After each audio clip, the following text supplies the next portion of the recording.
Welcome back to another edition of the Friday 13th YouTube channel, Metalheads. I've got another fantastic interview for you this week. This is by a band called Astronomica, which features Wade Blaque on vocals. Now, we all know Wade Blaque was once with Crimson Glory, and Astronomica are going to release a new album or their debut album very soon. It's called The Awakening, so check it out, Metalheads. I'd like to thank Wade for doing this interview.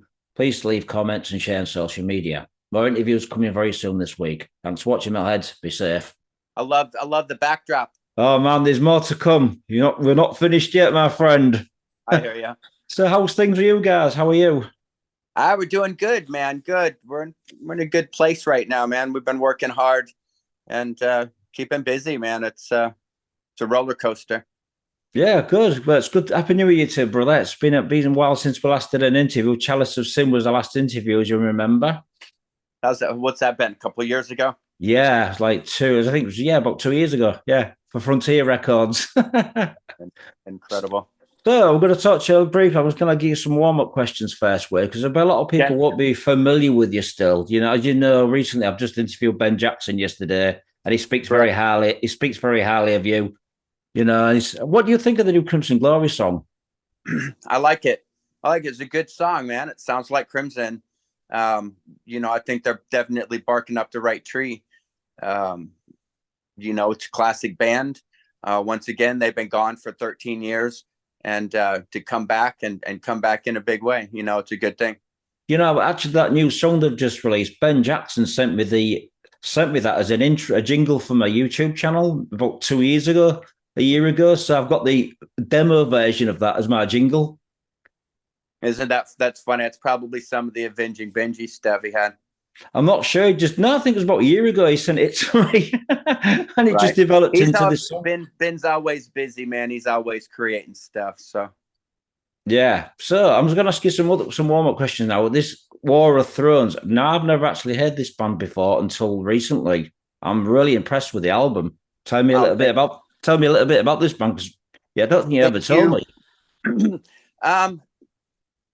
Through what we go through with the band, it was with Rick Renstrom, which of course was with Rob Rock, and I had been with Rick for a long time, through this, and we had recently got Rich Marks to come and join the band, and then we kind of pieced it together. We got Patrick Johansson from Yngwie Malmsteen to come and play drums on it, and we just started writing, man. It was a great time, great music, great people, and we chopped off a slice of metal.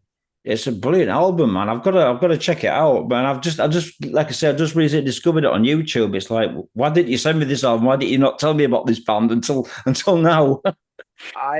We actually have a kind of like a soft release on that, and yeah, I don't know. It kind of turned into what we're doing right now. So why did you only do the one album, and did you do any gigs for this band that you were doing back then? We played a lot of shows with War of Thrones. We played with Drowning Pool. We played with Mushroom Head. A lot of nationals that come through here, through Tampa. That's kind of weird because you don't sound like them sort of support act that would play with those bands. Did you go down well with that sort of crowd? Absolutely. It doesn't make any difference, man. You go out there and smack them around, Jason. I mean, in Europe, yeah, you'd get away with it, but in America, they're very, very temperamental, aren't they? With like crossover bands. I think that we're just heavy enough to where we come across, a little bit more to our more aggressive songs come across okay, and we're able to survive. Did you ever do another album, or was that just the one album? No, we only did the one album. We were planning on doing another one, and then that's when we focused on the name change and so on and so forth of what is actually now turned into Astronomica. So. Oh, okay. I was going to say to you, would you ever thought of reforming that band before you did Astronomica? Was anything in the cards of like reforming this band? Well, I mean, past members and stuff have moved on and are doing other things and different hobbies and this and that. So, I mean, I would like to get back together with Rick at any particular time that he wanted to. He's a great guy. He's a great talent. And, we wrote some really good music together. So Wow, then, because after that you did the Clockwork Revolution, didn't you? I mean, was it just the one album with those guys? And how was that music differ from the last band, War of Thorns? Um, the Clockwork stuff was kind of weird. Um, a buddy of mine, well, Patrick Johansson was actually playing in the band, and he said that this guy was looking for a singer, that he wanted to come down and record some songs and this and that. So he wanted me to come down to do a record. We had discussed a little bit, money and so on and so forth. So I went down there, and I thought he had a bunch of songs when actually he had no songs. So I had to start from the ground up, and write the whole entire record, lyric placement, arrangement, with everything. So just another learning curve. Wow, that pretty much sucks for you, doesn't it? Learning from scratch. You was expecting to be in there just to lay down the vocals and what the fuck's going on here? Well, I would have liked for them to have at least a little bit of something that they were going to put in, put Right. in the pot, bring something to the table, for crying out loud. But yeah, they had nothing. So I had to That- go in there, and I had to go in there, school them up, Jason. so how was that differ from what sort of style was that for the people watching it that don't know? It was kind of more like a rock, a heavy rock band, kind of different direction on the music. The lead guitar player was really good. Um, the songs were good. We didn't have a producer, so it was kind of weird going in there and actually doing it, chopping it up, getting it to sound good. Go back in, re-record, and so on and so forth. So it's just a process, man, that you go through when you're doing just different projects and stuff. Um, a lot of the stuff and the one-off stuff that I do, there's reasons for this, that I don't stay in bands for too long. I think that I grow, I grow out of it, and it kind of loses interest a little bit to me. Um, you know, when you're in another band, you're always kind of told in a way of what to do, because you didn't write the songs, you didn't write the lyrics or anything. You're just a hired on singer. So for me, it was hard to work within that environment, and grow as a musician of what I wanted to try to do with myself and my art. Wow. Like, I mean, the next band it was like Mass Disaster Piece. That was like Uh, that was a killer album, man. It was like uh, former King Diamond, Pete Black. It was like, whoa, shit. it was funny. A friend of mine ended up introducing me and Pete, and Pete's a character, man. I tell you, he told me all kinds of weird stories at him, and I talked to Hal, and I talked to Snowy, and I talked to everybody in the band, and it was funny. Yeah, he actually got kicked out of the country. So he lived here in America. He lived in Clearwater for a while, and for some reason or whatever, he lost his visa here in America, and they made him move back to Sweden. So when he went back to Sweden, he took the album to Andy, and Andy mixed it and pieced it all together and made a record. And I have no idea. I heard they signed a record deal with it. Not Andy, but Pete signed a record deal, and who knows? It's just funny how that stuff ends up working out. So That's weird because I've just seen the album on the internet for like €1 99 cents. right, $2. It's in the fucking $2 bin. But it's a good album, mate. I mean, it kind of reminded me of King Diamond meets Fight. Yeah, King Diamond meets Rob Halford. Yeah. Yeah, yeah. It was a fucking killer album, man. I mean, you really did scream your nuts off on that album. I did. I did. It was good. It's good times. Pete's a talent, and he does what he does. And I wish him the best of luck, whatever he does. Do you not keep in touch with them? Because I've just recently interviewed Andy LaRock about 2 weeks ago. Absolutely not. Pete Black looks like a mountain man these days. He looks like he lives in the mountains of Sweden. Big old long gray beard. Yeah. Oh, interesting. That's weird to know. I mean, when you was in Crimson Glory, did the Astronomica album. I mean, War of the Worlds. You actually sung your nuts off on that song. You really went for it, didn't you? When John and I first started discussing on what he wanted me to do, and he told me, he goes, I just want to come straight out of the gate.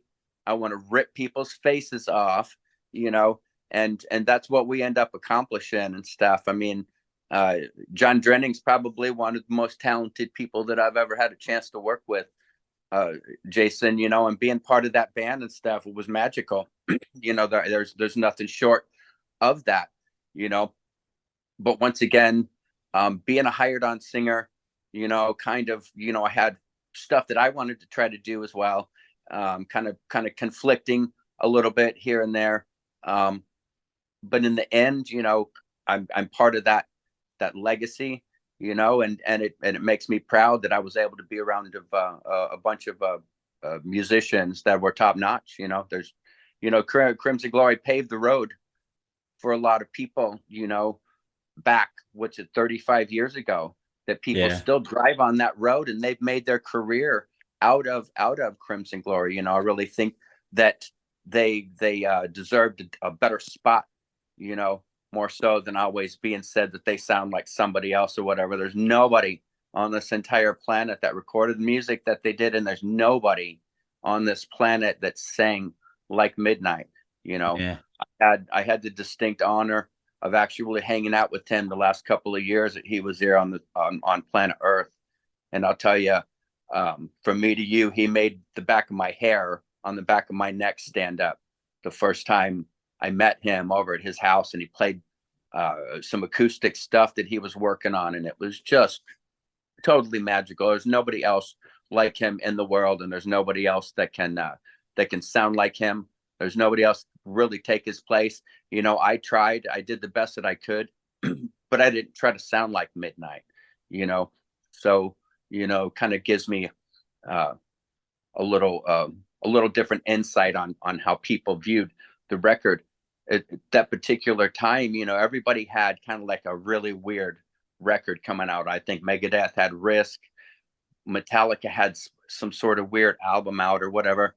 The planets were aligned when Crimson Glory came out with Astronomica, and 25 years ago, today, the 25th anniversary of that record, and what a great record. And it's always good to be relevant and people to speak good about you, Jason. Yeah, I mean, it was released on Rising Sun Records here in Europe. I'm not sure what label it was on in the US. Spitfire. Okay. I mean, the album was a great album, but the drum machine kind of let it down a little bit. And Ben was telling me last night that he came into the band towards the end of the album. Which would you think he should have been at the beginning of the album to make it stronger? I think that they tried to coax everybody within the band to come and be involved with it. I know Dana, he had a couple other things and a couple other bands that he was playing with at that particular time. I kind of think that he felt, in a sense, if it wasn't the members of Crimson Glory, that he didn't want to tarnish the name or that's their baby. That's what they did. They went to high school together. They created that band together, and they're still friends, and they're still able to come back out with this record and come back out strong. I give them all my blessings, and I hope that they do stellar. What was your favorite songs from the Astronomica album? Did you have any favorites? I like Touch of Sun, Sidonia. We do live, which comes out absolutely incredible. I mean, I don't know. The whole record's good. Edge of Forever. There's not one other song. I actually had David Van Landing from Michael Shankar actually come in and sing backups on that with me. God rest his soul. But, it's funny, the people that you meet along the way here and 30 plus years or whatever that I've been doing this, probably more than that. But it's funny, man, because it only takes that one person that sees you, that believes in you from what you've done in your past, it only opens the door a little bit. What we do now with Astronomica is we push the door a little further open with our new music, and that's most important to us. I don't want to be a nostalgia act. I don't want to have to do 25-year-old music. I know that you guys want the nostalgia, and that's what the fans want to hear. We are more interested in trying to show you what we do now with the new music, everybody, of course, everybody likes to hear the classics, you know, and of course Yeah. we'll always play a few of those and stuff, but we just don't want to base this off of what I've done in the past. We're looking to the future and what we create now and today. Yeah. So, I mean, getting back to the Crimson Glory before we move on, Wade, Yeah. did Ben ever approach you to do vocals for the new lineup before they found current singer, Mark? You know what? Ben and I had done Vinging Benji, and I always thought that there might have been a chance that that they would, you know, and I would have been open to come in and work with them, whatever. But the situation never arose, and I was never asked. I actually heard from somebody else that they had found another singer, and you know, I actually know Travis. I called Travis and talked to him on the phone and congratulated him and stuff, you know. So it's all just one big family and stuff, man. There's enough metal to go around. And you know, like I said, I wish them the best of luck. Astronomica was my fingerprint on the entire world. So there's nothing that makes me more prouder, you know, my introduction to to metal, you know, coming out with such a killer record. And like I said, it still stands the test of time. And you know, once again, we're here, and we're keeping it real, man. We're keeping it metal. Yeah, I mean, at the end of the day, if they wanted to do a reunion gig, they could have you on vocals, they could have Todd, and you could all just come together on stage and just do like a one-off gig or something. That'd be absolutely killer. I had asked a couple people, I won't say who they are or whatever, about actually coming out and doing that, you know, like an Astro Crimson Glory tour. You know, they can come out and do their new music. I can come out, sing a couple Astro songs, you know, maybe Todd could come out and sing his part stuff. I think it would be great. And Oh I think yeah, it would be a huge selling point if we did come out and tour together. You know, it's not controversy. It's not a competition. You know, those guys are going to come out with a killer record. You can guarantee that from the stuff that I've heard. You know, it's going to be great. yeah. So, So seven witches, or as I call them, seven bitches. Do you keep in touch with Jack Frost at all? you know, I end up going over and doing Alcatraz, and came back and did James Rivera was singing with them. They were doing a Seven Witches reunion. I popped out and sang Metal Tyrant there a couple years ago, 3 years ago, something like that. But yeah, I don't keep in a lot of close contact to stuff. I talk with Jack every now and then. He does the Aldo Nova thing, and once again, you know, he moves around like crazy too. So it's glad that he finds a spot that he's comfortable in and stuff. But yeah, got to keep your eye on Jack though, man. He's crazy. Yeah, true. So, Chalice of Sin, are you doing a new album? What's in the works with Chalice of Sin? Because it was just a one-off. Dude, you know what? It's funny because a buddy of mine, Alessandro Davecchio, had gotten in touch with me. He was a huge Crimson fan. He lived here in Clearwater, and he wanted me to come over, and we started talking and this and that. And he said he had a bunch of music, you know, that he wanted me to sing on, and he wanted us to demo. So me and Rich end up getting the songs, and we sat here in the studio for a while, and we started turning in homework, and they were like, wow, this is awesome. We like this a lot, you know, do a couple more songs. We sent a couple more, and then you know, I think we signed with them for that record, and it had gotten released. I think we did really well as far as video views and stuff of that nature. But yeah, man, nothing ever came after that about that. Never contacted back. Nothing. I got a couple profit and loss statements from them, and That's a shame yeah, because that's the last time we did the interview because we talked about the album and I was kind of hoping you were doing a follow up for this debut album because it was a strong album, wasn't it? it was a really good record. I think at that particular time when COVID was happening, that everything I knew that Frontier had a whole shitload of music that they were putting out and stuff, you know. So who knows? Who knows? You know, if they don't call me, I can't answer the phone and talk to him, Jason. Yeah. So did it sell well for you? Because when we did the interview, you just released the album then. So since our last interview, was it a good seller?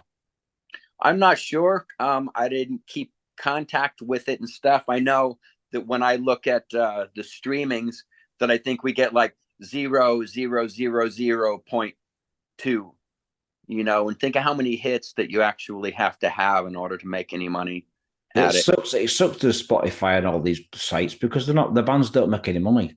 No, they don't, and it's absolutely horrifying. When we're out on tour, I was talking with my friend Sean Peck, and he said, just like, wait, I'm a singer in a band, but actually, I'm a fucking used T-shirt salesman. So, Yeah. and his merch and everything else and stuff. We were talking. He goes, somebody had asked him, younger bands that are coming up and ask you about being in bands and this and that. What would you tell them for advice? And he said, quit. He said, don't start and save yourself a bunch of money. Hey, say hello to Sean for me when you speak to him. I ain't Yeah, spoken to yeah, him for a yeah. while. He's a good guy. Sean Peck is like the James Brown of fucking metal. He's amazing. So Chalice of Sin won't be doing a new album then. Is it looking unlikely? I don't see it happening, honestly. I know that Alessandro goes and works with Jack Blades and Michael Sweet and this and that. I and best of luck to him, man. So what songs from that album Chalice of Sin are your favourites? Have they changed since the last interview? Have they moved around? I don't know. A lot of those songs. I like the Whiskey song. We had so many different styles of music that were thrown at us that we pretty much wrote like every single type of music that you could. You know what I'm saying? So it was kind of just like a Mod Podge. I actually think that they started throwing us songs that nobody else could write to. But Rich and I have a knack of taking even some cheesy shit and make it sound cool as fuck. Okay, then. So now we're going to talk about this baby, Astronomica. We all know the name came from the Crimson Glory album, which you sang on. So was that the only name that you had for this new band? Is it a band or is it a project? You know what? We did the War of Thrones thing. We kicked that around for a while. We got some different members within the band, and we were trying to think of what we could actually use to move forward. I had a friend of mine a long time ago, like 10 years ago, when we started going back and forth over Germany. He goes, fuck, man. He goes, why don't you just call it Astronomica? And I thought about it and I kind of just brushed it off. I really didn't give it a second thought, and started thinking about it a little bit. We were talking out in the backyard around the pool and stuff. We're like, fuck. We're like, let's just call it Astronomica. We'll call it, Wade Black's Astronomica. Not everybody knows Crimson, and the people who don't, maybe they know me. So when we started thinking about it, we're like, fuck, it's a no-brainer. 25-year anniversary of Astronomica. 25 years later, we end up signing to Roar Records. With this anniversary and signing to Roar Records, Rock of Angels in Greece. We had the distinct honor of working with Tobias Kurtzting, which is the new guitar player in Gravedigger. We had the utmost distinct pleasures of working with Mr. Chris Boltonthal. Yeah, Gravedigger. Yeah. So we had a chance to work with Chris with Graveyard Studios. And, it's funny. I started talking to Chris. I started sending him some songs and stuff. And he goes, man, this is a no-brainer. He was like, this stuff's great, man. He absolutely loved it. He started working on the record in the studio. We actually give him the executive producer title, which was funny. We're like, brothers, you've got, nothing beats experience. So, he has all the experience in the world. So he took it and he ran it through the Graveyard, and we came up with a killer mix. Chris Boltonthal is also, and Tobias are both one of the reasons why we end up getting in touch with Roar, because Chris was helping us shop to a bunch of different labels to kind of put the hooks out there, man, and try to find out what was going on. And Chris actually got us in touch with Roar and actually got us the deal and ended up getting us worked through this. My wife and I actually, I don't know what we're going to call the tour company yet, but we might as well start one, because we end up booking 10 shows that are over in Greece that we play here coming up in March next month. And that's Up the Hammers. We play the first show there, and there are a whole shitload of bands that are playing this thing, man. You ought to see this. Well, if you need a drum tech word, with Anvil, give us a shout. I know you. I know what you can do. You wily little fucker, you. I mean, the name Astronomica, Word Black. Did you have to call it Word Black? Was there some sort of illegal thing with Crimson Glory, or were they cool with it? No, not at all. You know what? Nobody can steal that name. Nobody has or sang for Crimson Glory. So I mean, like I said, just using it in my name. If they don't know Astronomica, they don't know Crimson Glory. Maybe they know me. For selling points and promotion, it's worked absolutely wonderful. Like I said, I recorded that record, and sang those songs and stuff. So why not kind of carry on a little bit of that? I love those songs, and we only do a few older Crimson songs and stuff. The majority of the stuff that we do is all the Astronomica record, and then some of the new material that's coming out. And the new record will be out March 8th. Yeah. So you were asking me about, getting you might be able to get some press or whatever. I'll get you in touch with the Lambros. Please, thank you. I mean, the artwork for this album is brilliant. Who did the artwork? My friend Alex Yarborough did the artwork and stuff, and he did a stellar job, dude. You're gonna piss yourself when you see the inlay of this record. The T-shirt, it looked great as a T-shirt.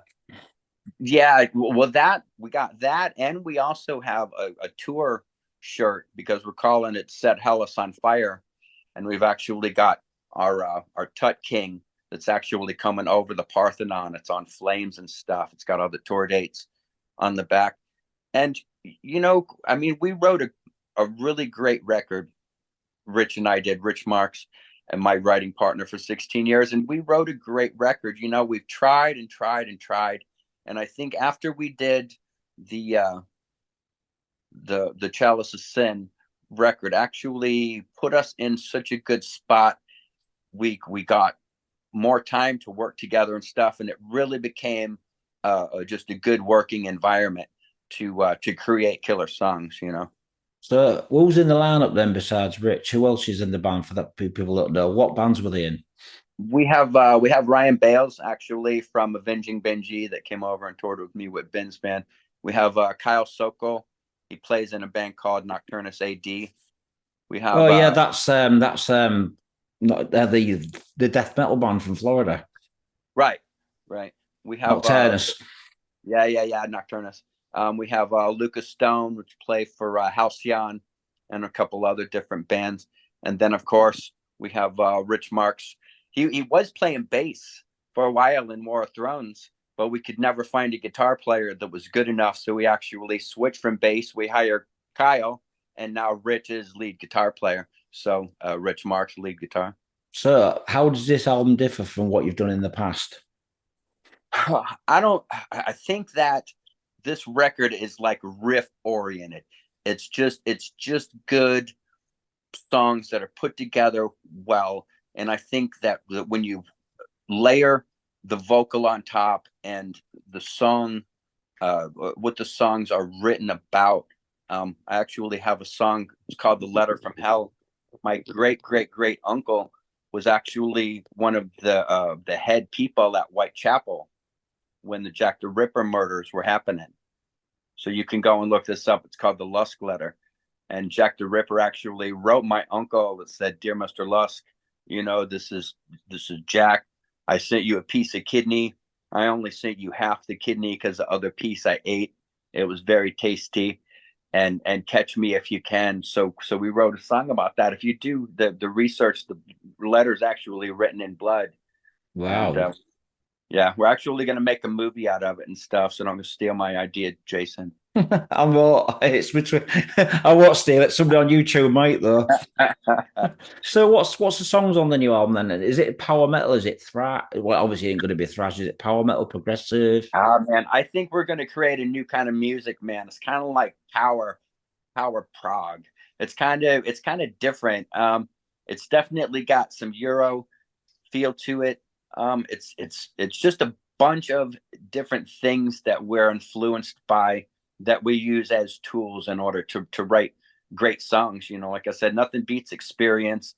And I feel that after we've done the last record, that we were just on a roll, and the stars were aligned, man. We hit it pretty good this time. So what's the songs on the album for those people that are interested to know what how many songs have you got? I have no idea names of the songs right now, Jason. Yeah. We have 10 songs. There's like an hour's worth of music on it and stuff. We did the first video release, a teaser.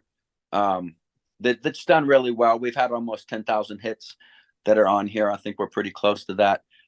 We have a second video coming out for Destiny that should be out within the next week or so. I'd have to look at. Yeah, My, I'll add it to this interview at the end. I'll just do your temporary thing for now, and then when it comes out, I'll just add it on the end of this description for you, so people can check it out. yeah. But I tell you, we're just in a good position right now. We've got a great record. We've got a great record label that's behind us. And I mean, it's just a win-win for us right now. Wow. What's really important to us is, of course, the new Astronomica record, our new music, getting out there and really showing people that we're live performers. Don't get me wrong, I like the studio and I like creating and stuff, but when you get out live, that's the payoff. Travel all day, this and that, and then you get that hour on stage that you live for, man. And that's what we're driven by. We're driven to create. And if you're not creating, then you're wasting your time. So who produced the album? Say again. Who produced the album? Produced the album. There was a guy, his name's Jim Fox, that is in Largo, Florida. Him and Rich actually got together and produced, of course, myself as well, produced the record, and of course with what Mr. Boltonthal had thrown in there. So 4 different people, 4 heads together, and you come up with something that's going to be really good, man. We're confident that we're going to end up opening a lot of eyes. I hope you tour very soon for this album, sometime this year, I hope. Yeah, it's going to be good. Like I said, it's released in March. It comes out in a vinyl, a blue curacao vinyl that looks absolutely amazing with the artwork and stuff like that. It's really good. So, like I said, we've written a killer record, and we're ready to show everybody that what we can actually get out there and do. Did you mention me on the album? I'm not sure. I'll have to look back on that stuff, brother. I'll kill you. If I listen to me, I'm going to come to England, and you and I are going to have a little talk and stuff. If I wrote everybody on the record that I knew, I'm joking. I was associated with them, yeah, I'm joking, brother. I know you are. I love you to death, brother. So yeah, me 25 too. years. So we met. Did we meet in Annihilator, 7 Witches tour in Bradford. This was that's right, in fucking Bradford, dude. I thought I was gonna get shot when I was there. Really? I thought I was gonna get shot, man. It was weird. I had a bunch of gun shells all over the ground and stuff in the parking lot of the club we were at. I was like, what the fuck? Did you see us play Witches in Underground? No, Underground. only there. Bradford was the only time I saw you. Damn it, man. But yeah. But like I said, we're in a really good spot. Record label loves us, so we're hoping that we can get out there soon and we can show everybody what's going on. The record pretty much speaks for itself and stuff, because there's a whole shit ball of fucking music that's on there. It's just good stuff, man. We're really proud of it. Wow. So, Wade, I'd like to thank you for doing this interview. I wish you all the best with the album. I'm looking forward to reviewing it for you. So, do you have anything to say to the people watching this on YouTube before we finish? Listen, 25 years of metal, 25 years, we're still here. And we're going to be back around again for another 25 years. So pay attention. New Astronomica is killer. New CG record is killer. Roar Records, Jason, Friday the 13th. Brother, we're just in a good place, man. We're blessed. Yeah, 36 years for me, Friday the 13th. Jesus Lord, man. We're lifers, brother. We're metal warriors. Of course we are. Thank you very much, brother. You're more than welcome to get in touch with me anytime, man. Yeah, I will do, brother. Well, thank you for the interview. Have a nice day, Wade, and I'll be in touch. I'll send you this link when it's online. If you could share it, I'd much appreciate it. You as well. I can do this. Cheers, Wade. I'll be in touch, my friend. Have a nice day. Be safe. Thank you, brother. Cheers. Cheers, brother. Thank you. Bye-bye. Yes, sir. Bye.